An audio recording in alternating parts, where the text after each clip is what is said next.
brand new, but it sounds like it's been around for years in a good way. Dido, No Freedom. Boy, can that girl write a hit song, and that's her new offering. 9:25 now. Kev Bruce on the way. Matt Roberts still with us. Matt, just before you go, thanks for being here today. My pleasure. Thanks to the burpee. I'm going to see how many I can do. I'm going to do. Have a check on it. 10 or 20 will be fine, won't it? Just Yeah, well, do 10, do it 3 times, rest in between. That's a really nice comfort workout. Alright, we need to put a guide on how to do the burpee on our website. I think we're going to video, or we've already videoed Bass, that's going to be our Facebook page. Just before we go, is it the hardest exercise in the world, the burpee, or is there a tougher one than that?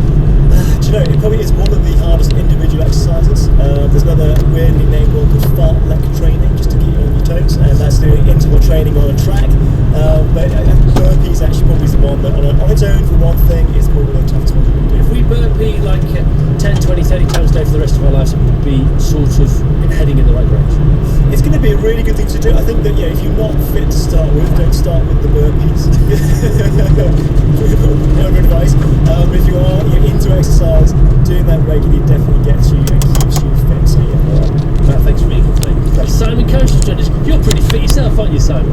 Absolutely not. No. You look fit. He looks fit, doesn't he, Matt? it's really fit, real fit. Well, then, thank you. I'll take that. Well, I want to know what you're doing in I that was case. exhausted just listening to the burpee. Right, Simon runs a communications agency. He's here for today's Pause for Thought. What's the theme? Well, most of the stories in the news seem to have some element of harm in them, from emotional and physical harm to the abuse of power. And I've been thinking about where forgiveness fits into all this, and how we might think differently about it.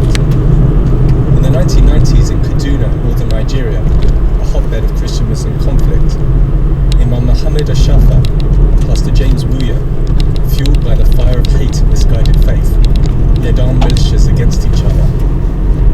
During the fighting, Pastor James' right hand was cut off, and Imam Ashafa's 2 brothers were killed.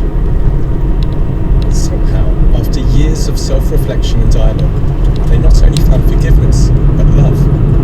They're now best friends, 2 complete dudes, and among my favourite people.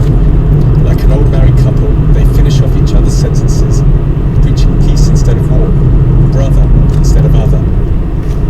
If one day something feels unforgivable, and yet with time we're able to forgive and move on, what does that tell us? When we say, you did something to me, it's sometimes easy to forget that the me changes over time. The harmful act does not change, but we do.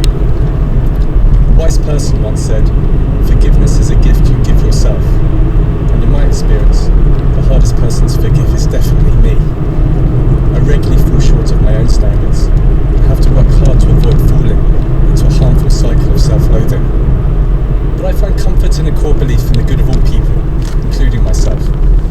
And I realise that forgiveness is only so hard because we care so